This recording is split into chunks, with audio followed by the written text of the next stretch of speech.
Penggunaan aspal buton di jalan yang berlubang Kota Palembang pertama kalinya dilakukan di Jalan Kolonel Sulaiman Amin dengan volume 92 kubik yang menelan anggaran sebesar 600 juta rupiah. Aspal buton ini sendiri digunakan untuk merespon kerusakan jalan dengan cepat, namun sifatnya hanya sementara dan selanjutnya akan diprogramkan. Dharma Budi selaku Kadis PU BMTR Sumsel menjelaskan, ke depan penggunaan aspal buton akan dilakukan di Kabupaten Kota Sumsel. Pemerintah provinsi sendiri akan mensosialisasikan manfaat dari penggunaan aspal buton ini yang merupakan produk lokal. Oleh Pak Wagub tadi, kita akan mengumpulkan seluruh 17 kabupaten kota tadi. Nanti Pak sosialisasi dari Pak Wawan juga ada pencerahan.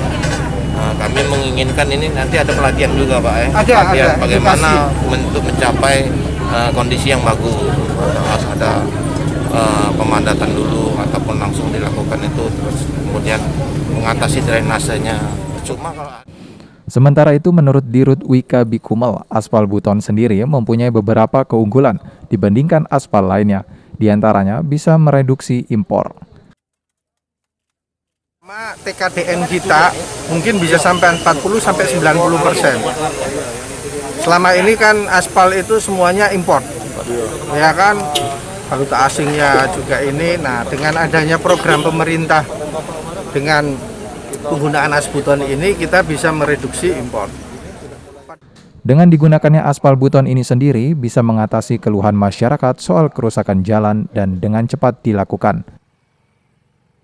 Daripada upaya kita untuk membantu masyarakat Sumatera Selatan untuk mengatasi jalan-jalan yang rusak. Ini kenapa saya sampaikan, tadi sudah disampaikan, ada keistimewaan kelebihannya. Ini bisa tidak lagi dimasak, langsung disebar. Kita beli langsung sebar. Jadi tidak lagi produksinya nunggu tidak lagi.